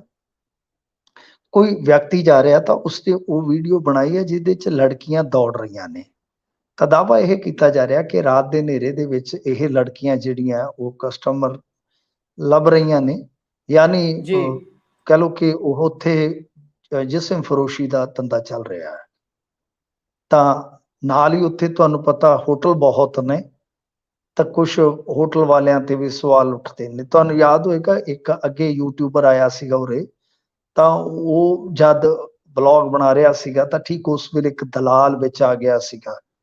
ਤਾਂ ਜੀ ਉਹ ਜੀ ਵੀਡੀਓ ਵਾਇਰਲ ਹੋਈ ਸੀ, ਬੜੀ ਸ਼ਰਮਨਾਕ ਵੀਡੀਓ ਸੀਗੀ। ਉਸ ਤੋਂ ਬਾਅਦ ਇਹਨਾਂ ਨੇ ਸਖਤਾਈ ਵੀ ਕੀਤੀ, ਉਹ ਬੰਦਾ ਵੀ ਫੜ ਲਿਆ, ਉਹ ਗਰੀਬ ਆਦਮੀ, ਉਹਨੇ ਸਾਰੀ ਆਪਣੀ ਮਜਬੂਰੀ ਦੱਸੀ ਸੀ। ਉਹਦੇ ਘਰ ਦੇ ਵੀ ਅੱਗੇ ਆਏ ਸੀਗੇ, ਇਹ ਨਸ਼ਾ ਪੱਤਾ ਕਰਦਾ ਤੇ ਮਤਲਬ ਕਿ ਹੋਟਲਾਂ ਵਾਲੇ ਇਹਨਾਂ ਨੂੰ ਪੈਸਾ ਪੂਸਾ ਦੇ ਦਿੰਦੇ ਆ, ਕਮਿਸ਼ਨ ਦੇ ਦਿੰਦੇ ਆ, ਬਈ ਜਾ ਕੇ ਤੁਸੀਂ ਲੈ ਆਓ ਕਿਸੇ ਨੂੰ ਆਵਾਜ਼ ਮਾਰ ਕੇ। ਤਾਂ ਇਸ ਤਰ੍ਹਾਂ ਉਹ ਇੱਕ ਕਹਿ ਲਓ ਕਿ ਮਜਬੂਰੀ ਵੀ ਨਿਕਲੀ, ਇੱਕ ਸੱਚਾਈ ਵੀ ਨਿਕਲੀ। ਤਾਂ ਉਸ ਤੋਂ ਬਾਅਦ ਪੁਲਿਸ ਨੇ ਦਾਅਵਾ ਕੀਤਾ ਸੀਗਾ ਕਿ ਨਹੀਂ ਅਜਿਹਾ ਅਸੀਂ ਹੋਣ ਹੀ ਨਹੀਂ ਦੇਵਾਂਗੇ, ਜੇ ਕਿਤੇ ਹੁੰਦਾ ਵੀ ਆ ਤਾਂ ਸਾਰਾ ਕੁਝ ਇਹਨਾਂ ਨੇ ਉਹ ਬਿਆਨਿਆ ਸੀਗਾ। ਤਾਂ ਇਹ ਵੀਡੀਓ ਆਪਣੇ ਆਪ ਦੇ ਵਿੱਚ ਫਿਰ ਬੜੇ ਸਵਾਲ ਖੜੇ ਕਰਦੀ ਆ ਕਿ ਧਮਾਕੇ ਹੋ ਕੇ ਹਟੇ ਆ, ਐਡਾ ਤਕੜਾ ਤੁਸੀਂ ਮਤਲਬ ਕਿ ਕਹਿ ਰਹੇ ਹੋ ਕਿ ਅਸੀਂ ਪਰਦਾਫਾਸ਼ ਕੀਤਾ ਜੀ, ਇਹ ਮੋਡਿਊਲ ਚੱਲ ਰਿਹਾ ਸੀਗਾ, ਜੋ ਵੀ ਹੋ ਰਿਹਾ ਸੀਗਾ ਉਹਦਾ ਅਸੀਂ ਪਰਦਾਫਾਸ਼ ਕੀਤਾ। ਤੇ ਹੁਣ ਨਾਲ ਦੀ ਨਾਲ ਇੱਕ ਵਾਰੀ ਫੇਰ ਇਸ ਤਰ੍ਹਾਂ ਦੀ ਵੀਡੀਓ ਇਸ ਏਰੀਏ ਚੋਂ ਨਿਕਲ ਆਉਣੀ, ਜਿਸ ਏਰੀਏ 'ਚ ਆਪਾਂ ਕਹਿ ਸਕਦੇ ਹਾਂ ਕਿ ਬਈ ਆਸਥਾਵਾਨ ਲੋਕ ਜਿਹੜੇ ਆ ਉਹ ਬੜੀ ਸ਼ਰਧਾ ਦੇ ਨਾਲ ਨਤਮਸਤਕ ਹੋਣ ਜਾਂਦੇ ਆ। ਹਾਲਾਂਕਿ ਦੇਖੋ ਇਹ ਚੀਜ਼ਾਂ ਜਿਹੜੀਆਂ ਬਹੁਤ ਮੁਸ਼ਕਲ ਨੇ ਰੋਕਣੀਆਂ ਕਿਸੇ ਅੰਮ੍ਰਿਤਸਰ ਵਰਗੇ ਸਿਟੀ 'ਚ, ਸ਼ਹਿਰ ਦੇ ਵਿੱਚ, ਕਿ ਉੱਥੇ ਕੋਈ ਵੀ ਗਲਤ ਕੰਮ ਨਾ ਹੋਵੇ, ਐਸੀ ਕਲਪਨਾ ਨਹੀਂ ਕੀਤੀ ਜਾ ਸਕਦੀ। ਹਾਲਾਂਕਿ ਹੋਲੀ ਸਿਟੀ ਦਾ ਦਰਜਾ ਦੇਣ ਦਾ ਇੱਕ ਬਹੁਤ ਪੁਰਾਣਾ, ਜੇ ਕਹਿ ਲਈਏ ਕਿ ਸਿੱਖਾਂ ਦਾ ਮੋਟਿਵ ਹੈ, ਪਰ ਉਹ ਮੰਗ ਵੀ ਹੈ, ਮੰਤਵ ਵੀ ਹੈ, ਤਾਂ ਉਹ ਨਹੀਂ ਸੰਭਵ ਨਹੀਂ ਹੋਇਆ। ਪਰੰਤੂ ਇਹ ਆ ਕਿ ਇੱਕ ਏਰੀਏ ਦੇ ਵਿੱਚ, ਨਜ਼ਦੀਕੀ ਏਰੀਏ ਦੇ ਵਿੱਚ ਇਸ ਤਰ੍ਹਾਂ ਦੇ ਜਿਹੜੇ ਧੰਦੇ ਹੋ ਰਹੇ ਨੇ, ਇਸ ਤਰ੍ਹਾਂ ਦੀਆਂ ਜਿਹੜੀਆਂ ਗੱਲਾਂ ਬਾਤਾਂ ਹੋ ਰਹੀਆਂ ਨੇ, ਉਹ ਤੇ ਘੱਟੋ ਘੱਟ ਰੋਕੀਆਂ ਜਾ ਸਕਦੀਆਂ ਨੇ ਨਾ। ਹੋਰ ਤਾਂ ਚਲੋ ਸਾਰੇ ਸ਼ਹਿਰ ਦੀ ਤਾਂ ਮੈਂ ਜਿਵੇਂ ਤੁਹਾਨੂੰ ਦੱਸਿਆ ਕਿ ਬੜਾ ਮੁਸ਼ਕਲ ਆ, ਉਹ ਕੰਮ ਤੇ ਬਹੁਤ ਮੁਸ਼ਕਲ ਹੋਏਗਾ। ਤਾਂ ਪਰੰਤੂ ਜੋ ਤੁਸੀਂ ਕਰ ਸਕਦੇ ਹੋ ਕਿ ਖਾਸ ਏਰੀਏ ਦੇ ਵਿੱਚ ਤੁਹਾਡੇ ਯਾਨੀ ਜਿਹੜੇ ਹੁੰਦੇ ਨੇ ਇੰਟੈਲੀਜੈਂਸ ਵਾਲੇ, ਤੁਸੀਂ ਉਹ ਛੱਡ ਕੇ ਤੁਸੀਂ ਉਹਨਾਂ ਪਾਸੋਂ ਰਿਪੋਰਟਾਂ ਪ੍ਰਾਪਤ ਕਰ ਸਕਦੇ ਹੋ। ਪਰ ਇਹ ਸਾਰਾ ਕੁਝ ਇੰਨੇ ਵੱਡੇ ਪੱਧਰ ਤੇ ਹੁੰਦਾ ਹੈ ਕਿ ਕਈ ਵਾਰ ਹੇਠਾਂ ਛੋਟੇ ਮੋਟੇ ਯਤਨ ਜਿਹੜੇ ਆ ਹੁੰਦੇ ਵੀ ਆ ਤਾਂ ਦਮ ਤੋੜ ਜਾਂਦੇ ਆ, ਕਿਉਂਕਿ ਗਾਂ ਉਹਨਾਂ ਦੇ ਵੱਡਿਆਂ ਨਾਲ ਹੱਥ ਰਲੇ ਹੁੰਦੇ ਆ। ਸੋ ਇਸ ਜੀ ਵਾਸਤੇ ਜਿਹੜੇ ਉੱਥੋਂ ਦੇ ਵੱਡੇ ਅਧਿਕਾਰੀ ਆ ਉਹਨਾਂ ਨੂੰ ਥੋੜਾ ਵੇਖਣਾ ਚਾਹੀਦਾ, ਕਿਉਂਕਿ ਮਾਝੇ ਤੋਂ 3 ਮੰਤਰੀ ਆਉਂਦੇ ਆ, ਜੇ ਆਪਾਂ ਲਾਲ ਚੰਦ ਕਟਾਰੂ ਚੱਕ ਦੇ ਸਮੇਤ ਗਿਣੀਏ ਤਾਂ 3 ਮੰਤਰੀ ਜੀ ਆਉਂਦੇ ਆ ਮਾਝੇ ਤੋਂ। ਤਾਂ ਕੈਬਨਿਟ ਦੇ ਵਿੱਚ ਹਿਸਾਬ ਲਾ ਲਓ ਕਿ ਇੱਕ ਹਿੱਸਾ ਹੀ ਮਾਝੇ ਤੋਂ ਆ। ਤਾਂ ਉਹਨਾਂ ਨੂੰ ਫਿਰ ਜੀ ਇਸ ਪਾਸੇ ਤਵੱਜੋ ਦੇਣੀ ਚਾਹੀਦੀ ਹੈ ਕਿ ਉਹ ਅਫਸਰਸ਼ਾਹੀ ਨੂੰ ਇਸ ਬਾਬਤ ਜਵਾਬਦੇਹ ਬਣਾਉਣ, ਕਿਉਂਕਿ ਕੱਲ ਨੂੰ ਮੰਨ ਲਓ ਕੋਈ ਕਾਨੂੰਨ ਹੱਥ 'ਚ ਲੈ ਲੈਂਦਾ ਹੈ, ਫਿਰ ਅਸੀਂ ਉਹ ਲੋਕ ਹੀ ਬੁਰਾਈ ਕਰਾਂਗੇ। ਫਰਜ਼ ਕਰੋ ਕੋਈ ਗੱਲ ਨੂੰ ਜੀ ਜਥੇਬੰਦੀ ਇਸ ਤਰ੍ਹਾਂ ਜਾ ਕੇ ਕੁੱਟਮਾਰ ਕਰ ਦਿੰਦੀ ਹੈ, ਫਿਰ ਅਸੀਂ ਲੋਕ ਹੀ ਰੌਲਾ ਪਾਵਾਂਗੇ ਨਾ ਕਿ ਨਹੀਂ ਯਾਰ ਤੁਸੀਂ ਪੁਲਿਸਿੰਗ, ਮੋਰਲ ਪੁਲਿਸਿੰਗ ਨਹੀਂ ਕਰ ਸਕਦੇ। ਤਾਂ ਉਹਦੇ ਨਾਲੋਂ ਜੀ ਚੰਗਾ ਕਿ ਪੁਲਿਸਿੰਗ ਆਪਣਾ ਰੰਗ ਦਿਖਾਵੇ ਜੋ ਹੈ। ਜੀ ਤਾਂ ਇਸ ਕਰਕੇ ਜੀ ਅਪੀਲ ਹੀ ਕਰਦੇ ਆ ਕਿ ਇਹ ਚੀਜ਼ ਜਿਹੜੀ ਹੈ ਫਿਰ ਮੁੜ ਕੇ ਕਈ ਵਾਰ ਹੋਰ ਹੀ ਰੂਪ ਅਖਤਿਆਰ ਕਰ ਜਾਂਦੀ ਹੈ। ਉਸ ਤੋਂ ਪਹਿਲਾਂ ਤੁਸੀਂ ਇਸ ਚੀਜ਼ ਨੂੰ ਸੰਭਾਲੋ। ਜੀ, ਇਹ ਤਾਂ ਹੈ। ਇਹਨਾਂ ਚੀਜ਼ਾਂ ਦਾ ਬੜਾ ਪੁਖਤਗੀ ਨਾਲ ਧਿਆਨ ਰੱਖਣ ਦੀ ਲੋੜ ਹੈ, ਕਿਉਂਕਿ ਉਹ ਹੌਲੀ ਸਿਟੀ ਦਾ ਦਰਜਾ ਹੈ ਤੇ ਵੱਡੀ ਗਿਣਤੀ ਦੇ ਵਿੱਚ, ਲੱਖਾਂ ਦੀ ਗਿਣਤੀ ਵਿੱਚ ਸ਼ਰਧਾਲੂ ਇਕੱਲੇ ਭਾਰਤ ਤੋਂ ਹੀ ਨਹੀਂ, ਵਿਦੇਸ਼ਾਂ ਦੀ ਧਰਤੀ ਤੋਂ ਬੜੇ ਟੂਰਿਸਟ ਆਉਂਦੇ ਨੇ। ਜਿਹੜੀ ਵੀਡੀਓ ਦੀ ਤੁਸੀਂ ਗੱਲ ਕਰਦੇ ਹੋ, ਪਹਿਲਾਂ ਇੱਕ ਯੂਟਿਊਬਰ ਦੀ ਵਾਇਰਲ ਹੋਈ ਸੀ, ਉਹਨੇ ਨੈਸ਼ਨਲ ਪੱਧਰ ਤੇ ਬਹੁਤ ਸੁਰਖੀਆਂ ਬਟੋਰੀਆਂ ਸੀ ਕਿ ਹੌਲੀ ਸਿਟੀ ਦਰਬਾਰ ਸਾਹਿਬ ਦੇ ਨਜ਼ਦੀਕ ਇਹ ਚੀਜ਼ਾਂ ਵਾਪਰ ਰਹੀਆਂ ਨੇ। ਉਸ ਤੋਂ ਬਾਅਦ ਕਾਫੀ ਹੇਠੀ ਵੀ ਹੋਈ ਸੀ, ਪਰ ਉਹ ਜਿਸ ਤਰ੍ਹਾਂ ਤੁਸੀਂ ਦੱਸਿਆ ਮਾਮਲਾ। ਪਰ ਅੱਗੇ ਵਧੀਏ, ਗੱਲ ਪੰਜਾਬ ਦੇ ਸਮਾਨ ਦੀ ਕਰੀਏ ਤੇ ਇਹਦੀ ਰੇਲਵੇ ਵਿਕਰੀ ਕਰੇਗਾ ਜੀ। ਹੁਣ ਇਹ ਕੀ ਮਾਜਰਾ ਸਾਰਾ ਜਰਾ ਸਮਝਾਉਣਾ। ਹਾਂਜੀ, ਦੇਖੋ ਇਹ ਹੈ ਕਿ ਜੋ ਦੇਖੋ ਹੌਲੀ ਸਿਟੀ ਦਾ ਦਰਜੇ ਦੀ ਮੰਗ ਹੈ, ਹੌਲੀ ਸਿਟੀ ਦਾ ਦਰਜਾ ਦਿੱਤਾ ਨਹੀਂ ਗਿਆ। ਇਹ ਡਿਮਾਂਡ ਹੈ, ਮਤਲਬ ਸਿੱਖਾਂ ਕਿ ਦੀ ਬਹੁਤ ਜੀ ਪੁਰਾਣੀ ਜੀ ਡਿਮਾਂਡ ਜਿਹੜੀ ਅੰਮ੍ਰਿਤਸਰ ਦੀ।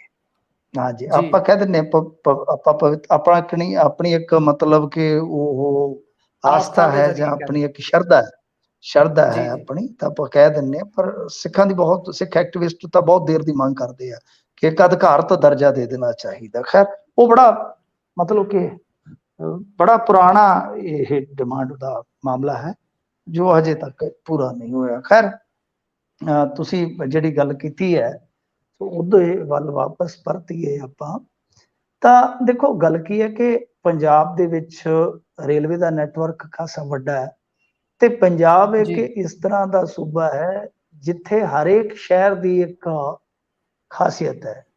ਉਹ ਲੋਕ ਜੀ ਤੱਥ ਅਸੀਂ ਸੁਣਿਆ ਕਰਦੇ ਸਾਂ ਛੋਟੇ ਹੁੰਦੇ, ਚੰਡੀਗੜ੍ਹ ਜਿਹਾ ਹੁਸਨ ਨਹੀਂ ਤੇ ਮੁਕਤਸਰ ਵਰਗੀ ਜੁੱਤੀ, ਸ਼ਹਿਰ ਬਟਾਲੇ ਦੇ ਜੀ ਲੋਕ ਬੁਰੇ ਜੋ ਦਿੰਦੇ ਗਾਲ ਕਸੂਤੀ, ਕੁਛ ਇਸ ਤਰ੍ਹਾਂ।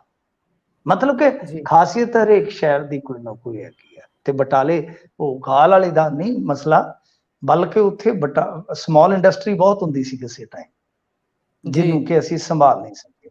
ਤਾਂ ਮਤਲਬ ਕਿ ਇਸ ਤਰ੍ਹਾਂ ਹੈ ਕਿ ਹਰੇਕ ਸ਼ਹਿਰ ਦੀ ਕੋਈ ਨਾ ਕੋਈ ਇੱਥੇ ਪਛਾਣ ਜ਼ਰੂਰ ਹੈਗੀ ਆ। ਤਾਂ ਰੇਲਵੇ ਕੀ ਕਰਨ ਜਾ ਰਿਹਾ ਹੈ? ਰੇਲਵੇ ਦਾ ਇਹੋ ਹੈ ਕਿ ਜਿਵੇਂ ਮੈਂ ਤੁਹਾਨੂੰ ਦੱਸਿਆ ਕਿ ਬਹੁਤ ਵੱਡਾ ਨੈਟਵਰਕ ਹੈ, ਇੰਡੀਆ 'ਚ ਹੀ ਹੈ ਤਾਂ ਪੰਜਾਬ 'ਚ ਵੀ ਪੂਰਾ ਹੈ। ਤਾਂ ਇਹ ਕਹਿ ਰਹੇ ਨੇ ਕਿ ਅਸੀਂ ਕੁਛ ਮਤਲਬ ਕਿ ਜਿਹੜੇ ਉਤਪਾਦ ਨੇ ਸ਼ਹਿਰਾਂ ਦੇ, ਜਿੱਦਾਂ ਲਾ ਲਓ ਕਿ ਬਰਨਾਲੇ ਦਾ ਕਢਾਈ ਦਾ ਸਮਾਨ ਲਾ ਲਓ, ਬਠਿੰਡੇ ਦਾ ਗਲਾਸ ਵਰਕ ਲਾ ਲਓ, ਧੂਰੀ ਦਾ ਮਿੱਟੀ ਦੇ ਬਰਤਨ ਲਾ ਲਓ, ਜੀ ਫਾਜ਼ਿਲਕਾ ਵੱਲ ਲੱਕੜ ਦਾ, ਵੈਸੇ ਫਾਜ਼ਿਲਕਾ ਦੀ ਵੀ ਜੁੱਤੀ ਬਹੁਤ ਮਸ਼ਹੂਰ ਹੈ, ਉਹਦਾ ਜੁੱਤੀ ਹੈ ਖੁਸਾ ਖਾਸ ਤੌਰ ਤੇ, ਤੇ ਗੁਰਦਾਸਪੁਰ ਦੀ ਵੀ ਪੰਜਾਬੀ ਜੁੱਤੀ ਬੜੀ ਫੇਮਸ ਆ। ਤਾਂ ਏਦਾਂ ਜਾਨੀ ਜਿਹੜੇ ਕੁਛ ਕਿਤੇ ਕੋਈ ਲੱਕੜ ਦਾ ਸਮਾਨ ਆ, ਤਾਂ ਇਹ ਜਿਹੜੇ ਸਟੇਸ਼ਨ ਹੋਣਗੇ ਉਹਨਾਂ ਦੇ ਉੱਤੇ ਸੇਲਸ ਕਾਊਂਟਰ ਬਣਾ ਦਿੱਤੇ ਜਾਣਗੇ। ਤਾਂ ਜਿਹੜੇ ਸੇਲਸ ਕਾਊਂਟਰ ਹੋਣਗੇ ਉਹਨਾਂ ਤੇ ਜਿਹੜੇ ਯਾਤਰੂ ਹੈ ਜਾ ਕੇ ਤੇ ਉਹ ਆਪਣੀ ਕੋਈ ਵੀ ਖਰੀਦਦਾਰੀ ਜਿਹੜੀ ਹੈ ਉਹ ਕਰ ਸਕਦੇ। ਤਾਂ ਮੇਰੇ ਖਿਆਲ ਨਾਲ ਇਹ ਅੱਛੀ ਗੱਲ ਆ, ਅੱਛੀ ਗੱਲ ਆ, ਬਹੁਤ ਵਧੀਆ ਗੱਲ ਆ। ਤਾਂ ਇਸੇ ਤਰ੍ਹਾਂ ਅੱਗੇ ਇਹਨਾਂ ਨੇ ਇੱਕ ਰੇਲ ਜਿਹੜੀ ਹੈ ਉਹ ਕਿਸਾਨਾਂ ਵਾਸਤੇ ਵੀ ਚਲਾਈ ਹੋਈ ਹੈ, ਜਿਹੜੀ ਕਿ ਸਬਜ਼ੀਆਂ ਵਗੈਰਾ ਜਿਹੜੀਆਂ ਉਹ ਢੋਂਦੀ ਆ। ਤਾਂ ਮੈਨੂੰ ਲੱਗਦਾ ਕਿ ਇਸ ਤਰ੍ਹਾਂ ਦੀਆਂ ਕੋਸ਼ਿਸ਼ਾਂ ਹੋਰ ਵੱਡੇ ਪੱਧਰ ਤੇ ਹੋਣੀਆਂ ਚਾਹੀਦੀਆਂ। ਕਿਸਾਨਾਂ ਦੀ ਮਾਰਕੀਟਿੰਗ ਵਾਸਤੇ ਵੀ ਇਹ ਰੇਲ ਗੱਡੀਆਂ ਜਿਹੜੀਆਂ ਉਹ ਜ਼ਿਆਦਾ ਚਲਾਉਣੀਆਂ ਚਾਹੀਦੀਆਂ ਕਿ ਮੰਨ ਲਓ ਫਰਜ਼ ਕਰੋ ਕਿਸੇ ਨੂੰ ਅੱਛਾ ਭਾਅ ਦਿੱਲੀ ਮਿਲ ਰਿਹਾ ਹੈ, ਤਾਂ ਕੋਈ ਕਿਸਾਨ ਹੈ ਜਿਹੜਾ ਬਹੁਤ ਸਸਤੀਆਂ ਦਰਾਂ ਤੇ, ਬਹੁਤ ਸਸਤੇ ਭਾੜੇ ਤੇ ਉਹ ਜਾ ਕੇ ਦਿੱਲੀ ਆਪਣਾ ਮਤਲਬ ਘੱਟੋ ਘੱਟ ਕੋਈ 300-400 ਕਿਲੋਮੀਟਰ ਦੇ ਏਰੀਏ 'ਚ ਜਾ ਕੇ ਉਹ ਫਸਲ ਵੇਚ ਕੇ ਤੇ ਮੁੜ ਕੇ ਆ ਸਕਦਾ ਹੋਵੇ। ਇਸ ਤਰ੍ਹਾਂ ਦੀ ਕਨੈਕਟੀਵਿਟੀ ਦਾ ਫਾਇਦਾ ਚੁੱਕਿਆ ਜਾ ਸਕਦਾ ਹੈ। ਤਾਂ ਪਰ ਘੱਟੋ ਘੱਟ ਜਿਹੜੇ ਇਸ ਤਰ੍ਹਾਂ ਦੇ ਆ, ਜਿਵੇਂ ਇੱਕ ਨਾਰਾ ਹੈ ਵੋਕਲ ਫਾਰ ਲੋਕਲ, ਤਾਂ ਬਿਲਕੁਲ ਸਹੀ ਹੈ ਵਿਜ਼ਨ। ਤਾਂ ਇਹਦੇ ਵਿੱਚ ਹੋਰ ਕੰਮ ਕਰਨ ਦੀ ਜ਼ਰੂਰਤ ਆ, ਪਰ ਆਪਾਂ ਦੀਆਂ ਰਹਿ ਜਾਂਦੀਆਂ ਨੇ ਕੁਛ, ਤਾਂ ਫਿਰ ਉਲਟਾ ਬਦਨਾਮੀ ਦਾ ਸਬਬ ਬਣ ਜਾਂਦਾ। ਪਰ ਜੇ ਸਾਰਥਕ ਢੰਗ ਨਾਲ ਕੀ ਵਧਿਆ ਜਾਵੇ ਤੇ ਕੋਈ ਕੋਸ਼ਿਸ਼ ਮਾੜੀ ਨਹੀਂ ਹੈਗੀ। ਜੀ, ਇਹ ਤਾਂ ਹੈ।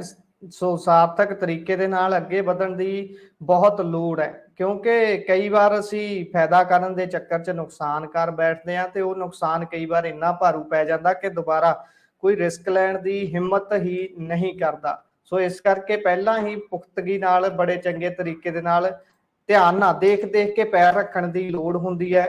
ਸੋ ਮਿੰਟੂ ਜੀ ਦੇ ਨਾਲ ਅੱਗੇ ਵਧਾਂਗੇ। ਤਕਨੀਕੀ ਸਮੱਸਿਆ ਦੇ ਕਾਰਨ ਸੰਪਰਕ ਟੁੱਟਿਆ, ਉਹਨਾਂ ਦੇ ਨਾਲ ਮੁੜ ਤੋਂ ਜੁੜਦੇ ਹਾਂ।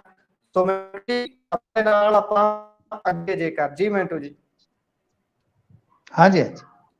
ਜੀ ਸੋ ਖਬਰਾਂ ਦੇ ਨਾਲ ਅੱਗੇ ਵਧੀਏ ਤਾਂ ਗੱਲ ਕਰਨਾਟਕ ਦੀ ਕਰੀਏ ਜੀ। ਕਰਨਾਟਕ ਦੇ ਵਿੱਚ ਕਾਂਗਰਸ ਨੇ ਹੱਥ ਤਾਂ ਤਕਰੀਬਨ ਪਾ ਲਿਆ ਕੁਰਸੀ ਨੂੰ ਤੇ ਹੁਣ ਦੌੜ ਲੱਗੀ ਹੋਈ ਆ ਵੀ ਮੁੱਖ ਮੰਤਰੀ ਵਾਲੀ ਕੁਰਸੀ ਤੇ ਬਿਠਾਉਣਾ ਕਿਹਨੂੰ ਆ, ਕੌਣ ਬੈਠਦਾ ਜਾਪਦਾ ਜੀ ਫਿਰ?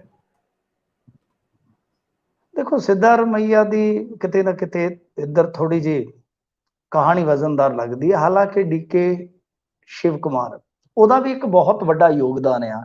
ਤਾਂ ਹੁਣ ਹੋਏਗਾ ਕਿ ਸ਼ਾਇਦ ਫਾਰਮੂਲਾ ਇਹੀ ਕੱਢਿਆ ਜਾਏਗਾ ਕਿ ਕਾਂਗਰਸ ਚੀਫ ਮਿਨਿਸਟਰ ਤੇ ਇੱਕ ਬਣਾ ਸਕਦੀ ਹੈ, ਪਰ ਅੱਜ ਕੱਲ ਅਸੀਂ ਵੇਖਿਆ ਯੂਪੀ ਦੇ ਵਿੱਚ ਵੀ ਉਹ ਫਾਰਮੂਲਾ ਜਿਹੜਾ ਉਹ ਲਾਗੂ ਕੀਤਾ ਗਿਆ ਸੀਗਾ ਕਿ ਜਿਹੜੇ ਡਿਪਟੀ ਸੀਐਮ ਹੁੰਦੇ ਉਹ 3-3 4-4 2 ਇਹ ਬਣਾ ਦਿੱਤੇ ਜਾਂਦੇ ਆ। ਵੈਸੇ ਤੁਹਾਨੂੰ ਯਾਦ ਹੋਏਗਾ ਜਦੋਂ ਕੈਪਟਨ ਇੱਥੇ ਸਨ ਤਾਂ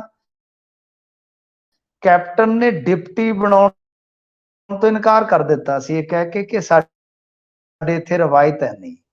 ਪਰ ਜਦੋਂ ਚੰਨੀ ਸਾਹਿਬ ਆਏ ਸਨ ਤਾਂ ਉਸ ਟਾਈਮ ਮੇਰੇ ਖਿਆਲ ਨਾਲ ਇੱਕ ਤੇ ਬਣੇ ਸਨ ਸੋਨੀ ਸਾਹਿਬ, ਇੱਕ ਰੰਧਾਵਾ ਸਾਹਿਬ, ਉਦੋਂ ਜੀ ਜੀ ਮਤਲਬ ਕਿ ਡਿਪਟੀ ਕਾਫੀ ਬਣ ਗਏ। तो इसे तरह ही आ कि हुण करनाटक दे विच भी यही फार्मूला लागू किया जा सकता है कि एक मान लो क्योंकि दो लीडर ने तो कांग्रेस च ऑब्वियस है कि धड़े। ਸੋ ਮਿੰਟੂ ਜੀ ਦੇ ਨਾਲ ਇੱਕ ਵਾਰ ਮੁੜ ਤੋਂ ਤਕਨੀਕੀ ਸਮੱਸਿਆ ਦੇ ਕਾਰਨ ਸੰਪਰਕ ਟੁੱਟ ਗਿਆ। ਜਲਦੀ ਉਹਨਾਂ ਦੇ ਨਾਲ ਜੁੜਾਂਗੇ ਤੇ ਕਰਨਾਟਕ ਦੇ ਵਿੱਚ ਮੁੱਖ ਮੰਤਰੀ ਦੀ ਕੁਰਸੀ ਤੇ ਬੈਠ ਕੌਣ ਸਕਦਾ ਹੈ ਇਸ ਤੇ ਚਾਨਣਾ ਪਾਵਾਂਗੇ। ਜਿਸ ਤਰ੍ਹਾਂ ਦੇ ਨਾਲ ਉਹ ਸਮਝਾ ਰਹੇ ਨੇ ਕਿ ਪੰਜਾਬ ਦੇ ਵਿੱਚ ਕਿਸ ਤਰੀਕੇ ਦੇ ਨਾਲ ਜਦੋਂ ਕੈਪਟਨ ਅਮਰਿੰਦਰ ਸਿੰਘ ਕਹਿੰਦੇ ਨੇ ਕਿ ਸਾਡੇ ਅਜਿਹਾ ਰਿਵਾਜ ਹੀ ਨਹੀਂ ਹੈ, ਪਰ ਜਦੋਂ ਉਹਨਾਂ ਨੂੰ ਕੁਰਸੀ ਤੋਂ ਲਾਂਭੇ ਕਰਕੇ ਚਰਨਜੀਤ ਸਿੰਘ ਚੰਨੀ ਨੂੰ ਉਸੇ ਕੁਰਸੀ ਤੇ ਬਿਠਾਇਆ ਜਾਂਦਾ ਹੈ ਇੱਕ ਦਲਿਤ ਮੁੱਖ ਮੰਤਰੀ ਦੇ ਵਜੋਂ, ਤਾਂ ਉਹ ਆਪਣੇ ਨਾਲ ਪਹਿਲਾਂ ਹੀ ਚੋਣਾਂ ਤੋਂ ਪਹਿਲਾਂ ਹੀ ਇਸ ਗੱਲ ਦੀ ਕਾਟ ਕਰਨ ਦੇ ਲਈ ਕਿ ਕੌਣ ਮੁੱਖ ਮੰਤਰੀ ਅਗਲੇ ਵਾਰ ਜਿਹੜਾ ਮੁੱਖ ਮੰਤਰੀ ਬਣੇਗਾ, ਉਪ ਮੁੱਖ ਮੰਤਰੀ ਬਣੇਗਾ, ਇਹਦੀਆਂ ਗੱਲਾਂ ਹੋ ਰਹੀਆਂ ਸੀ। ਪਰ ਇਸ ਤੋਂ ਪਹਿਲਾਂ ਹੀ ਕਾਂਗਰਸ ਨੇ ਦਾ ਖੇਡਦਿਆਂ ਹੋਇਆਂ ਓਪੀ ਸੋਨੀ ਨੂੰ ਇੱਕ ਹਿੰਦੂ ਚਿਹਰਾ ਅਤੇ ਦੂਸਰੇ ਪਾਸੇ ਸੁਖਜਿੰਦਰ ਰੰਧਾਵਾ ਨੂੰ ਇੱਕ ਸਿੱਖ ਚਿਹਰਾ ਹੁੰਦੇ ਹੋਇਆ ਦੋ ਉਪ ਮੁੱਖ ਮੰਤਰੀ ਲਾਤੇ ਤੇ ਦਲਿਤ ਮੁੱਖ ਮੰਤਰੀ ਵਾਲਾ ਜਿਹੜਾ ਏਜੰਡਾ ਉਹ ਫੇਲ ਕਰ ਦਿੱਤਾ ਸੀ। ਸੋ ਮਿੰਟੂ ਜੀ ਅੱਗੇ ਤੋਰਿਓ ਗੱਲ ਜੀ। हाँ जी, हाँ जी, मैं वही कह रहा ना कि हुण इदां दे फार्मूले जिहड़े आ ओह निकल जांदे आ। सो कोशिशां हो रहीआं ने। बाकी सब तो वड्डी गल इह है कि कांग्रेस ने अपने दम ते उत्थे सरकार बनाई आ, जिहदा फायदा इह है कि इह आज़ाद तौर ते डिसीजन लै सकदे आ। पर जे हुण भी एडा वड्डा मैंडेट होण दे बावजूद ਮੰਨ ਲਓ ਇਹਨਾਂ 'ਚ ਕੱਲ ਨੂੰ ਉੱਥੇ ਫੁੱਟ ਪੈਂਦੀ ਹੈ, ਕੋਈ ਬਗਾਵਤ ਹੁੰਦੀ ਹੈ, ਭਾਜਪਾ ਵੀ ਹੁੰਦੀ ਆ, ਤਾਂ ਫਿਰ ਤਾਂ ਜਿੱਤਣ ਦੇ ਫਿਰ ਆਪਾਂ ਕਹਿ ਸਕਦੇ ਹਾਂ ਕਿ ਇਹ ਕਾਬਲ ਹੀ ਹੈ ਨਹੀਂ। ਕਿਉਂਕਿ ਜਦੋਂ ਫਿਰ ਸਰਕਾਰ ਚਲਾ ਹੀ ਨਹੀਂ ਪਾਉਣੀ, ਬਚਾ ਹੀ ਨਹੀਂ ਪਾਉਣੀ, ਤਾਂ ਫਿਰ ਉਹ ਵੋਟਾਂ ਖਰਾਬ ਕਰਨ ਦਾ ਕੀ ਤੁਕ ਹੈ। ਜੀ ਇਹ ਤਾਂ ਹੈ ਜੀ। ਸੋ ਅੱਗੇ ਵਧੀਏ, ਹੁਣ ਦਿੱਲੀ ਵੱਲ ਨੂੰ ਆਈਏ ਤੇ ਸਤਿੰਦਰ ਜੈਨ ਮਾਮਲੇ 'ਚ ਜੇਲ੍ਹ ਸੁਪਰੀਡੈਂਟ ਨੂੰ ਨੋਟਿਸ ਹੈ ਜੀ। ਇਹ ਕੀ ਹੋ ਗਿਆ ਹੁਣ ਜੇਲ੍ਹ 'ਚ? देखो सतिंदर जैन वाला मामला अगे भी बहुत ज्यादा भखिया सीगा। कहंदे आ कि सतिंदर जैन दे सैल दे विच कोई कैदी रखे सीगे तां सुपरिटेंडेंट नूं नोटिस घल्लिया गया। कहंदे आ कि सतिंदर जैन ने कलापे दा हवाला दिता सीगा कि बई मैं कल्ला जिहड़ा वो खराब हो रहा, मानावाजार हुंदा ते अफसर ने तिहाड़ प्रशासन नूं बिना दस्सिया ही शिफ्टिंग की सी। कुछ इस तरह के दोष लगे क्योंकि उत्थे देखो तिहाड़ दे विचों की आ कि CCTV बहुत जल्दी निकल आउंदी है ते आपां जाणदे ही आ कि कुछ प्रशासन का हिस्सा दिल्ली सरकार के तहत हुंदा ते कुछ केंद्र सरकार के तहत भी हुंदा है। उहदे विच उस कशमकश दे विच अफसरशाही जदों ਦੋ ਧੜਿਆਂ 'ਚ ਵੰਡੀ ਹੋਵੇ, ਤਾਂ ਇਸ ਤਰ੍ਹਾਂ ਦੀਆਂ ਚੀਜ਼ਾਂ ਨਿਕਲ ਆਉਂਦੀਆਂ ਨੇ। ਸਤਿੰਦਰ ਜੈਨ ਦੀਆਂ ਅੱਗੇ ਵੀ ਵੀਡੀਓ ਵਾਇਰਲ ਹੋਈਆਂ। ਕੇਜਰੀਵਾਲ ਸਾਹਿਬ ਕਹਿੰਦੇ ਕਿ ਉਹਨਾਂ ਤੇ ਅੰਨ ਗ੍ਰਹਿਣ ਹੀ ਨਹੀਂ ਕੀਤਾ ਉਦਣ ਦਾ, ਤੇ ਤੁਸੀਂ ਦੇਖਿਆ ਹੋਣਾ ਉਹ ਤੇ ਕੱਢੀ ਜਾਂਦਾ ਸੀ ਲੰਬ, ਉਹ ਲਿਜਾਈ ਜਾਂਦਾ ਸੀ ਬਣਾ ਬਣਾ ਕੇ ਬਾਹਰੋਂ, ਜਿੱਦਾਂ ਹਲਵਾਈ ਬਿਠਾਇਆ ਹੁੰਦਾ। ਸੋ ਜੀ ਉੱਥੋਂ ਜੀ ਵੀਡੀਓ ਨਿਕਲ ਆਉਂਦੀਆਂ ਤੇ ਜਾਣ ਕੇ ਕੱਢ ਵੀ ਦਿੰਦੇ ਨੇ। ਤਾਂ ਖੈਰ ਹੁਣ ਗੁਜਰਾਤ ਨੋਟਿਸ ਘੱਲਿਆ ਚੋਣਾਂ ਗਿਆ, ਦੇ ਇਹਦਾ ਮਤਲਬ ਦੌਰਾਨ ਇਹ ਹੋਗਾ। ਜੀ ਮਿੰਟੂ ਜੀ, ਹਾਂਜੀ ਗੁਜਰਾਤ ਚੋਣਾਂ ਦੇ ਦੌਰਾਨ ਸ਼ਾਇਦ ਲਗਾਤਾਰ ਵੀਡੀਓਜ਼ ਆ ਰਹੀਆਂ ਸੀ ਸਾਹਮਣੇ ਸਤਿੰਦਰ ਜੈਨ ਦੀਆਂ, ਕਦੀ ਮਾਰਚ ਕਰਾਉਂਦੇ ਹਾਂਜੀ ਹੋਏ ਤੇ ਕਦੀ ਭਾਂਤ ਭਾਂਤ ਦੇ ਖਾਣੇ ਸਤਿੰਦਰ ਖਾਂਦਿਆਂ। ਹਾਂਜੀ ਸਤਿੰਦਰ ਜੈਨ ਦੀਆਂ ਉਹ ਗੁਜਰਾਤ ਇਲੈਕਸ਼ਨ ਤੋਂ ਪਹਿਲਾਂ ਨਿਕਲ ਆਈਆਂ ਸਨ ਵੀਡੀਓਜ਼। ਤਾਂ ਜੀ ਕਹਿਣ ਦਾ ਜੀ ਭਾਵ ਇਹੋ ਆ ਕਿ ਸਤਿੰਦਰ ਜੈਨ ਨੂੰ ਉਸ ਤੋਂ ਬਾਅਦ ਸ਼ਾਇਦ ਸੈਪਰੇਟ ਕਰ ਦਿੱਤਾ ਗਿਆ ਹੋਵੇਗਾ, ਇਕੱਲੇ ਨੂੰ ਕਰ ਦਿੱਤਾ ਗਿਆ ਹੋਊਗਾ। ਪਰ ਫਿਰ ਉਸਨੇ ਦੋ, ਹੁਣ ਦੇਖੋ ਜੇ ਇਕੱਲਾ ਬੰਦਾ ਰਹਿੰਦਾ ਹੈ ਤਾਂ ਹੁਣ ਤੁਹਾਨੂੰ ਮੈਂ ਕੀ ਦੱਸਾਂ ਕਿ ਸਾਰਾ ਕੁਝ ਆਪ ਕਰਨਾ ਪਊਗਾ, ਇੱਥੋਂ ਤੱਕ ਕਿ ਕੱਛੇ ਬਣਾਉਣਾ ਵੀ ਆਪ ਧੋਣੀਆਂ ਪੈਣਗੀਆਂ। ਤੇ ਇਹ ਆਦਤ ਥੋੜੀ ਹੈ ਲੀਡਰਾਂ ਨੂੰ, ਫਿਰ ਦੋ ਮੁਸ਼ੱਕਤੀ ਤੇ ਚਾਹੀਦੇ ਆ ਨਾ, ਜੋ ਇਹਨਾਂ ਦੇ ਕੱਛੇ ਬਣਾਉਣ ਵੀ ਧੋਣ। ਉਹ ਕੌਣ ਹੁੰਦੇ? ਉਹ ਗਰੀਬ ਹੁੰਦੇ ਆ। ਗਰੀਬ ਜੀ ਜੀ ਬਾਹਰ ਕੀ ਤੇ ਅੰਦਰ ਕੀ, ਉਹ ਹਮੇਸ਼ਾ ਸ਼ੋਸ਼ਤ ਹੀ ਹੁੰਦਾ ਹੈ। ਜੀ ਜੀ, ਇਹ ਤਾਂ ਹੈ। ਸੋ ਗੱਲ ਤੁਸੀਂ ਜਮਾ ਵਜਨਦਾਰ ਕੀਤੀ ਹੈ ਕਿ ਆਦਤ ਇਹਨਾਂ ਨੂੰ ਹੁੰਦੀ ਹੈ ਬਸ, ਜਿਹੜੀ ਹਰ ਪਾਸੇ ਅੱਜ ਕੱਲ ਧੂਮ ਮਚੀ ਹੋਈ ਹੈ ਵੀ ਇਧਰੋਂ ਵੀ ਹੱਥ ਮਾਰ ਲਓ ਤੇ ਇਧਰੋਂ ਵੀ, ਉਹਦੀ ਜ਼ਿਆਦਾ ਆਦਤ ਹੁੰਦੀ ਹੈ। ਇਦਾਂ ਆਪਣੇ ਕੱਪੜਿਆਂ ਦੇ ਹੱਥ ਮਾਰਨ ਦੀ ਕਿੱਥੇ ਆਦਤ ਹੈ। ਸੋ ਮਿੰਟੂ ਜੀ, ਤੁਸੀਂ ਸਾਰੀਆਂ ਖਬਰਾਂ ਤੇ ਵਿਸਥਾਰ ਸਹਿਤ ਚਾਨਣਾ ਪਾਇਆ, ਤੁਹਾਡਾ ਬਹੁਤ ਬਹੁਤ ਧੰਨਵਾਦ ਜੀ। ਸਤਿ ਸ੍ਰੀ ਅਕਾਲ। ਸਤਿ ਸ੍ਰੀ ਅਕਾਲ ਜੀ, ਸੋ ਇਹ ਸਨ ਸਾਡੇ ਨਾਲ ਮਿੰਟੂ ਗੁਰਸਰੀਆ ਜੀ ਤੇ ਪ੍ਰੋਗਰਾਮ ਖਬਰ ਤੇ ਨਜ਼ਰ ਤੁਸੀਂ ਸੁਣਿਆ। ਪ੍ਰੋਗਰਾਮ ਤੁਹਾਨੂੰ ਕਿਹੋ ਜਿਹਾ ਲੱਗਿਆ? ਤੁਸੀਂ ਆਪਣੀ ਰਾਏ, ਆਪਣੇ ਸੁਝਾਅ ਕਮੈਂਟ ਬਾਕਸ ਦੇ ਵਿੱਚ ਲਿਖ ਕੇ ਸਾਡੇ ਨਾਲ ਸਾਂਝੇ ਕਰ ਸਕਦੇ ਹੋ। ਅਤੇ ਜੇਕਰ ਤੁਹਾਨੂੰ ਪ੍ਰੋਗਰਾਮ ਚੰਗਾ ਲੱਗਦਾ ਹੈ, ਆਪਣੇ ਦੋਸਤਾਂ ਮਿੱਤਰਾਂ ਦੇ ਨਾਲ ਅੱਗੇ ਸਾਂਝਾ ਕਰੋ। ਫੇਸਬੁੱਕ ਅਤੇ YouTube ਦੇ ਉੱਪਰ ਪੰਜਾਬੀ ਰੇਡੀਓ USA ਨੂੰ ਫੋਲੋ ਕਰੋ ਅਤੇ ਨਾਲ ਦੀ ਨਾਲ ਬੈਲ ਆਈਕਨ ਜ਼ਰੂਰ ਦਬਾਓ YouTube ਤੇ, ਤਾਂ ਕਿ ਸਾਡੀ ਹਰ ਅਪਡੇਟ ਸਭ ਤੋਂ ਪਹਿਲਾਂ ਤੁਹਾਡੇ ਤੱਕ ਪਹੁੰਚ ਸਕੇ ਤੇ ਤੁਸੀਂ ਹਰ ਇੱਕ ਮੁੱਦੇ ਦੇ ਨਾਲ, ਬੇਸ਼ੱਕ ਉਹ ਪੰਜਾਬ ਦਾ ਹੋਵੇ, ਬੇਸ਼ੱਕ ਉਹ ਦੇਸ਼ ਦੁਨੀਆ ਦੇ ਕਿਸੇ ਵੀ ਹਿੱਸੇ ਦਾ ਹੋਵੇ, ਤੁਸੀਂ ਉਸ ਨਾਲ ਜੁੜ ਸਕੋ। ਸੋ ਹੁਣ ਇੱਕ ਛੋਟੀ ਜਿਹੀ ਬ੍ਰੇਕ ਲਾਵਾਂਗੇ, ਉਸ ਤੋਂ ਬਾਅਦ ਪ੍ਰੋਗਰਾਮਾਂ ਦੀ ਲਗਾਤਾਰਤਾ ਬਰਕਰਾਰ ਹੈ। ਛੋਟੀ ਜਿਹੀ ਬ੍ਰੇਕ ਤੋਂ ਬਾਅਦ ਦੁਬਾਰਾ ਮਿਲਦੇ ਹਾਂ। ਧੰਨਵਾਦ।